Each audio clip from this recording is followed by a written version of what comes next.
The Economist newspaper, which I once wrote for, every year nominates the country of the year.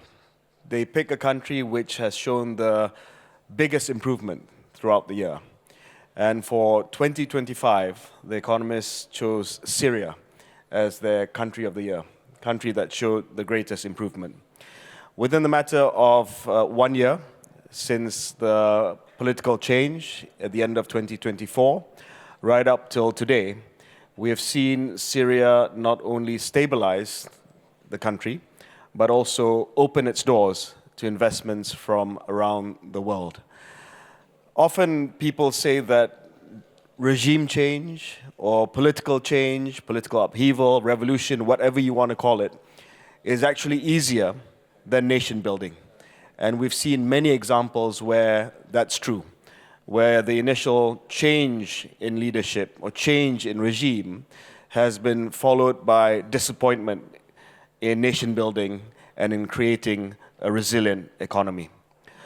I'm joined on stage with Talal Helali, who is the chairman of SIA, the Syrian Investment Authority. How are you? Good, Hello. thank you. Yeah, thank you for joining us. We initially had a couple of other panelists, but I'm happy it's just you because we want to focus on Syria today. I'm so happy about this. So tell us how it's been since your appointment as the chairman of the Investment Authority.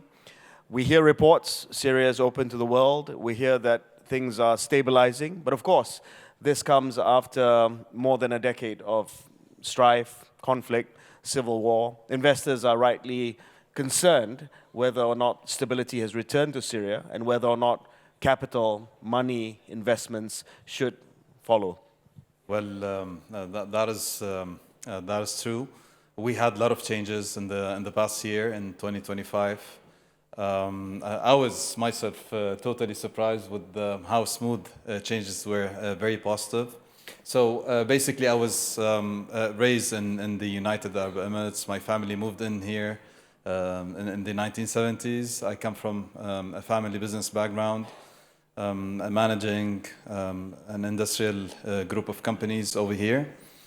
And I have a bit of government experience where I used to be the vice chairman of the industrial group at Sharjah Chamber of Commerce. Then I was a founding member of the American University of Sharjah CEO Club, something that works like YPO. So I went to Syria 6 months ago, and we have investments over there previously for the family. I wanted to work on them. Then I find myself, in a totally different position. I was pulled into the first line of the new Syria government. Hopefully to help and to improve lives of Syrians, because I always say Syrian people, they deserve.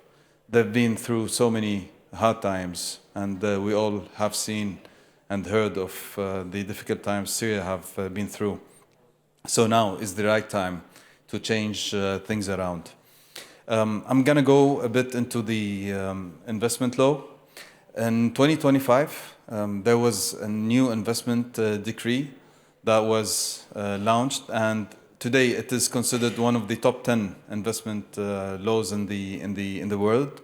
That's because we have taken best practices from successful countries in investments. We've pulled out the best law clauses and we put them in one context that fits Syria environment today. To guarantee investments and to give more comfort to especially foreign investors, the main 5 pillars of the Syrian new law focuses on, number 1, having no hands-on any project whatsoever from the government or from the private sector on any project. So this used to happen before by law. With the previous regime, at any point of contact, any point of time, the government could have taken the projects for whatever reason. So today, by law, it's not allowed. Number 2, for a non-Syrian, you're allowed to own 100% of the project without enforcing or without having local partnerships. with Syrians, and this is very important. The third pillar is you may get in foreign employment up to 40%.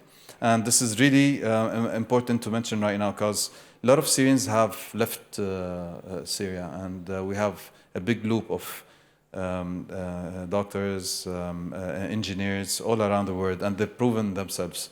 So we want them to come back. However, projects cannot be waiting for anyone to come back. We want to start right now. And this is what we have proven in 2025. We have also tax waves on industries like agriculture and medical sectors, so you are exempt from taxes. If you are a manufacturer, for instance, and you would like to export 50% of your products, you're also waived up to 80% from taxes. So these are the main pillars of the new investment law in Syria. Thanks, Talal. That's a wonderful explanation of the policy certainty that President Ahmad al-Shara has introduced with the new investment decree.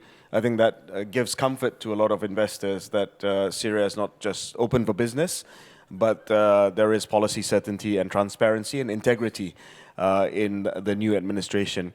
Talal, I wanted you to perhaps touch on a little bit about Syria's the clarity for which Syria is looking at its position. It is at a strategic crossroad of civilization between Asia, between Europe, Middle East, traditionally has been so.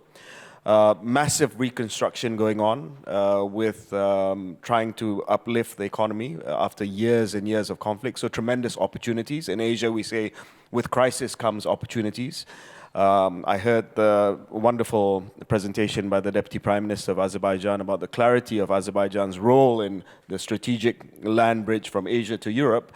Tell us about Syria's vision, your vision, about what sectors, what verticals make sense, what verticals you're looking for in terms of new investments, and where the capital and the attention of the leadership is likely to be in the next few years. Okay, so basically, right now, what we're telling everyone, and this is truly what's happening on the ground, is we want people to come and venture all of the opportunities in Syria. We have all vectors open right now. So if you want to talk about tourism, widely open, Syria has been always known for its landscapes, mountains, sea, and even green areas.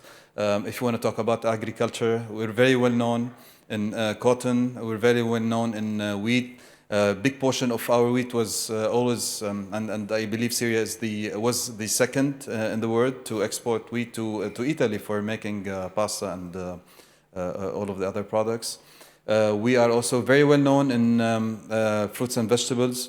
So we have a huge potential in agriculture. Manufacturing, Aleppo, everyone knows Aleppo, one of the top destinations always for manufacturing, and now we see a lot of different nationalities approaching Aleppo because of the low operating cost, which makes sense at this point because we have the wages are really at the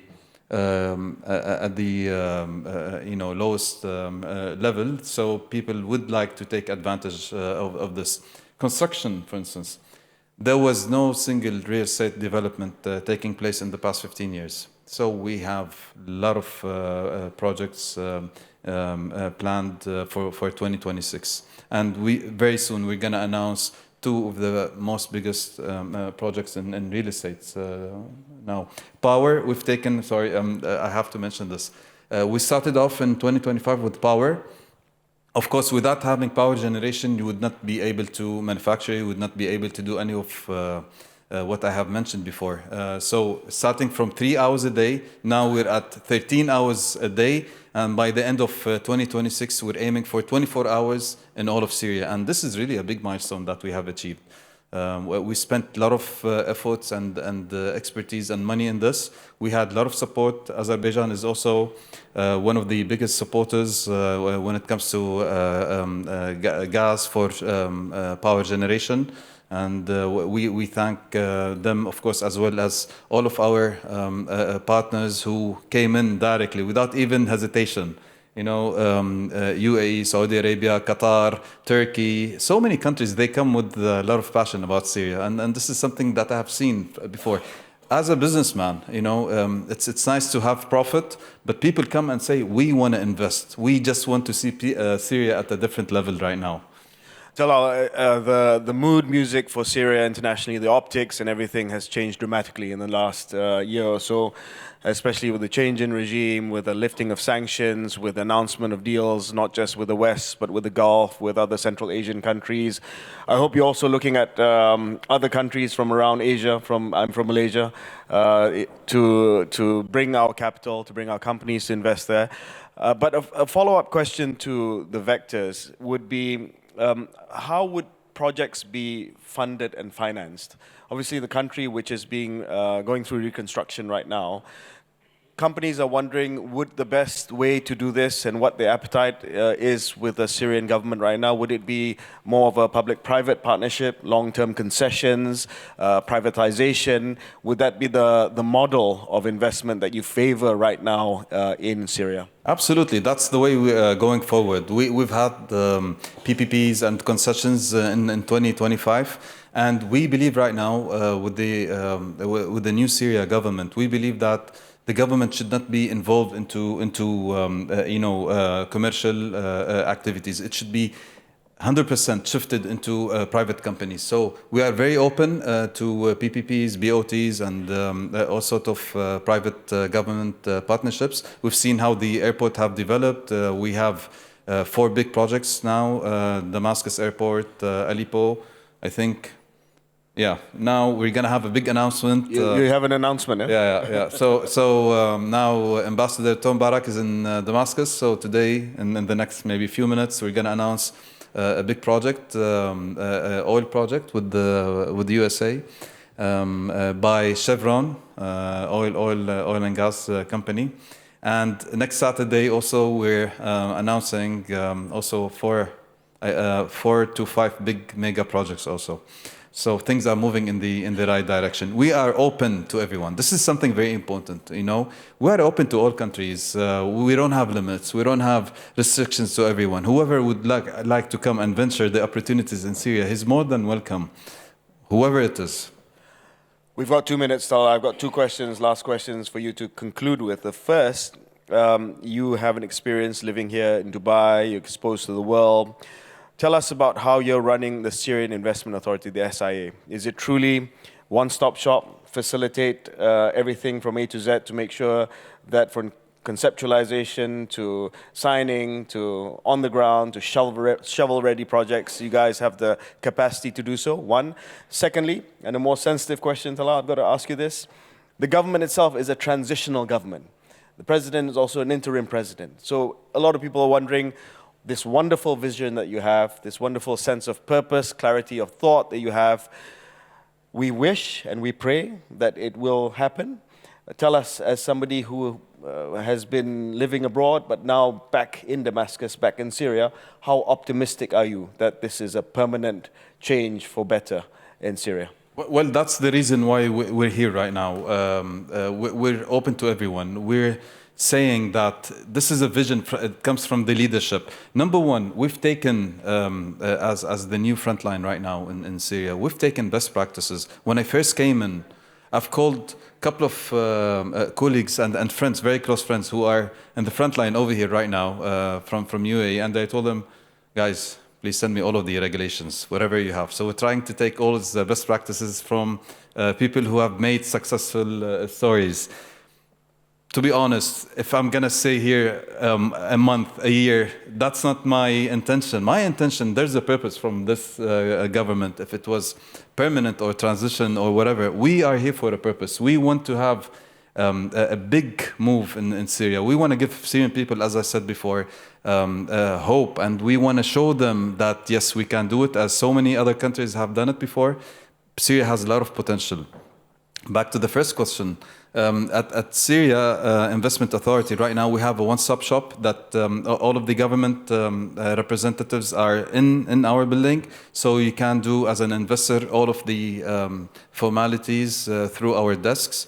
We have a customer service. We have one more thing which is important. This is to be clear and to give all those investors clarity of how is the process going in the Syrian Investment Authority. We have something called the PMO office, Project Management Office.